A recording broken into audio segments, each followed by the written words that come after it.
जब दुनिया सोना खोदने निकले तो खुद सोना न खोदें, बल्कि सोना खोदने के औजार बेचें।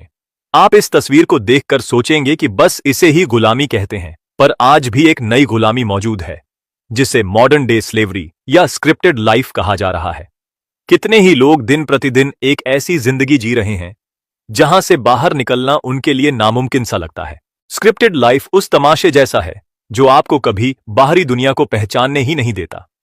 बचपन से लेकर अब तक तमाम लोग, टीचर्स, पेरेंट्स, सोसाइटी, आपके दिमाग में एक कहानी गढ़ते जाते हैं। अच्छे मार्क्स लाओ, नौकरी कर लो, ईएमआई भरो और जिंदगी सेट। लेकिन क्या वाकई ये जिंदगी है या एक रटे रटाए स्क्रिप्ट का हिस्सा?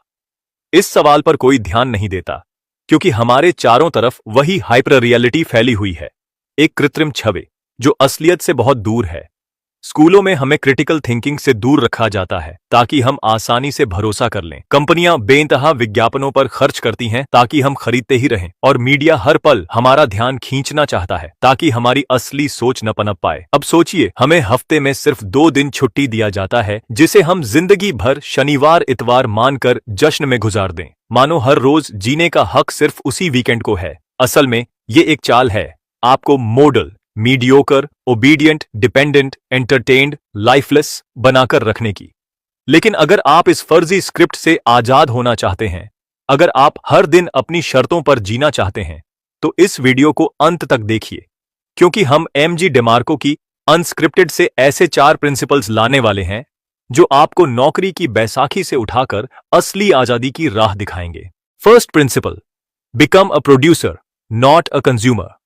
एक ऐसा उद्योगपति था जिसने 1926 में अपनी फैक्ट्री में हर वीकेंड 2 दिन की छुट्टी देना शुरू किया, बिना सैलरी काटे। जब उससे पूछा गया कि वो ऐसा क्यों कर रहा है, उसने कहा, लोग न सिर्फ चीजें बनाते हैं बल्कि खुद भी खरीदते हैं। छुट्टी मिलेगी तो ज्यादा घूमेंगे, ज्यादा खर्च करेंगे, फैक्ट्री में हमारा उत्पादन भी ज्यादा बिकेगा। इस तरह पूरा सिस्टम इन कंज्यूमर्स को हमेशा नए सामान की चाहत में लगाए रखता है, ताकि वे दिन रात मेहनत करके आखिर में अपनी कमाई फिर किसी और के हाथों सौंप दें। यहां एमजे डेमार्को बोलते हैं कि इससे छुटकारा पाने के लिए आपको पैसे का पीछा करने की जगह पैसा कमाने वाले मॉडल में घुसना होगा, यानी उत्पादक बनना होगा, न कि हमेशा खरीदार। अगर आप एक महंगा स्मार्टफोन लेने के लिए महीने भर की सैलरी झोंक देते हैं, तो समझिए आप उस पूरे महीने सिर्फ उस कंपनी के लिए काम कर रहे थे, अपने लिए नहीं। इस चक्कर से निकलने का एक तरीका है, चीजों को कंज्यूम करने के बजाय सोचिए, मैं क्या क्रिएट कर सकता हूं। जिस पल आप खुद कुछ बनाने या बेचने लगते हैं, आप ध्यान से देखने लगते हैं कि फैक्ट्री कैसे चलती है, पैकेजिंग कैसे असर करती है, मार्केटिंग से कैसे इंपैक्ट बनता है। In a gold rush, don't dig for gold, sell the shovels. ये कहावत बिल्कुल सच है। लॉ ऑफ अफेक्शन यही कहता है कि जितने ज्यादा लोगों पर आपका पॉजिटिव इंपैक्ट होगा, उतनी ही आपकी इनकम बढ़ेगी।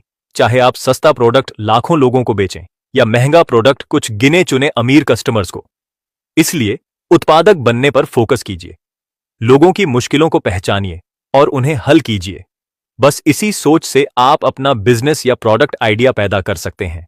Second principle, don't chase events, follow the process. लोग अक्सर किसी स्टार एथलीट को या बड़े बिजनेस को देखकर सोचते हैं, ये तो एक दिन में ही चमक गए। लेकिन अनस्क्रिप्टेड सोच बताती है कि हर सफलता के पीछे एक लंबी प्रोसेस छिपी होती है। फेमस एक्टर या टॉप लेवल स्पोर्ट्स पर्सन हम जो देखते हैं, वो सिर्फ इवेंट है जहां वे लाइमलाइट में होते हैं, पर महीनों या सालों तक की कड़ी मेहनत और पसीना पब्लिक को नजर नहीं आता। एक्शन फेकिंग से सावधान रहें, यानी वो दिखावटी काम जिनसे रिजल्ट पर कुछ असर नहीं पड़ता। जैसे नया बिजनेस आइडिया आते ही सबसे पहले विजिटिंग कार्ड डिजाइन करा लेना, पर असल प्रोडक्ट पर मेहनत न करना। एक्शन टेकिंग का मतलब है छोटे छोटे स्टेप्स जो रियल प्रोग्रेस लाते हैं, जैसे जिम की मेंबरशिप लेकर वाकई रोजाना वर्कआउट करना, न कि महंगे जूते खरीदकर आलसी बैठना। अगर आप हर रोज बस फाइनल इवेंट के सपने देखते रहेंगे, तो बिना प्रोसेस से गुजरे वो ख्वाब कभी हकीकत नहीं बन पाएगा। प्रोसेस ही है जो आपका परिणाम तय करता है, चाहे वो लिखना हो, कोड करना हो या शरीर फिट रखना हो। हम सोचते हैं कल से मैं फिट हो जाऊंगा, लेकिन अगर आप आज ही अनहेल्दी स्नैक्स अपनी टोकरी में भर रहे हैं, तो कल के फिटनेस रिजल्ट को खुद ही धोखा दे रहे हैं।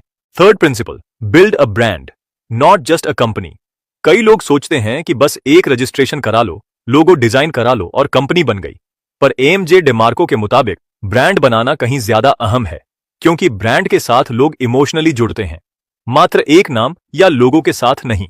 कस्टमर ये नहीं पूछता कि आपने एमबीए किया है या आपके पास कितनी डिग्रियां हैं, वो देखता है कि आपका प्रोडक्ट या सर्विस उसकी जिंदगी में क्या वैल्यू जोड़ रही है। ब्रांड का मतलब यह भी है कि आप केवल सबके लिए सब कुछ नहीं बेचते, आप स्पेसिफिक लोगों के लिए एक विशेष अनुभव क्रिएट करते हैं। फेरारी कभी टीवी पर ऐड क्यों नहीं चलाता? क्योंकि उसके टारगेट कस्टमर टीवी के सामने बैठे ही नहीं मिलते। ब्रांड किसी लोगो या वेबसाइट से नहीं बनता, बल्कि आपकी एक्शन और रिपुटेशन से बनता है। लोगों को मालूम हो जाए कि यहां से खरीदूंगा तो मुझे बेहतर मिलेगा।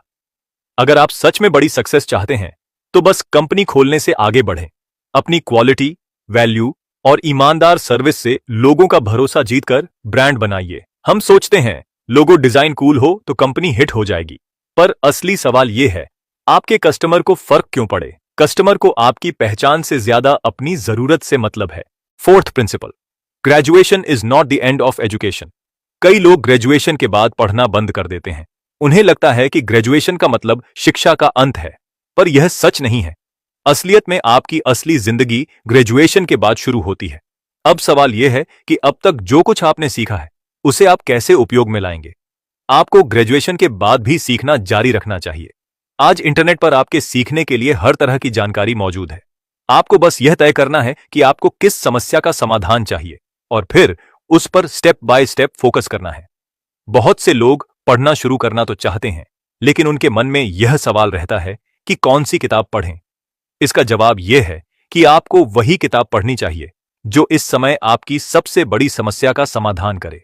मतलब, अगर आपके पास बिल्कुल पैसे नहीं हैं, तो इन्वेस्टिंग से जुड़ी किताबें अभी आपके लिए बेकार होंगी। इसकी जगह ऐसे विषयों पर पढ़ें जिनसे आप कोई नई स्किल सीखकर अपनी कमाई बढ़ा सकें।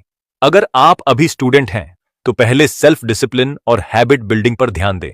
इन्वेस्टिंग बाद की बात है। आपने एएमजे डेमार्को की किताब अनस्क्रिप्टेड से 4 दमदार प्रिंसिपल्स सीखे। पहले, कंज्यूमरिज्म से निकलने के लिए आपको प्रोड्यूसर बनना होगा, क्योंकि दुनिया खिलाड़ियों को जानती है, दर्शकों को नहीं। सेकंड, किसी स्तर को सीधे पाने की बजाय वहां तक पहुंचने के लिए जिन प्रक्रियाओं की जरूरत है उन पर ध्यान दें। थर्ड, अपने प्रोडक्ट या सर्विस के लिए सिर्फ कंपनी मत बनाइए, बल्कि एक ब्रांड तैयार कीजिए। फोर्थ, आपकी ग्रेजुएशन शिक्षा का अंत नहीं, बल्कि शुरुआत है, इसीलिए सीखते रहिए। इन प्रिंसिपल्स को अपनाकर आप उस स्क्रिप्टेड लाइफ से आजाद हो सकते हैं जिसमें ज्यादातर लोग दिन रात चक्की पीस रहे हैं, ईएमआई, जॉब और नकली सोशल नॉर्म्स के बंधनों में। अनस्क्रिप्टेड लाइफ आपको एक खुली आजादी देती है, जहां आपकी मेहनत आपके ही सपनों को पूरा करती है, न कि किसी और के एडवांटेज के लिए। अगर आप वाकई इस कड़ी बंदिश से निकलना चाहते हैं, तो जितना जल्दी इस सोच को अपनाएंगे, उतनी जल्दी अपने विचारों का, अपने पैसों का और अपने समय का असली मालिक बन पाएंगे। हम अक्सर बोलते हैं, मैं एक दिन जरूर सक्सेसफुल बनूंगा, मगर असलियत यह है कि वो एक दिन आपकी आज की एक्शन से शुरू होना चाहिए, वरना बस ख्याल ही रह जाएगा। दुनिया के कई महान आविष्कारकों और एंटरप्रेन्योर्स जैसे Steve Jobs, Henry Ford, Sam Walton, Elon Musk ने अनस्क्रिप्टेड लाइफ जिया और इतना कुछ हासिल किया। अगर यह पोस्ट आपको मददगार लगी तो लाइक करें और शेयर करके अपने दोस्तों को भी इस नई सोच से रूबरू कराएं।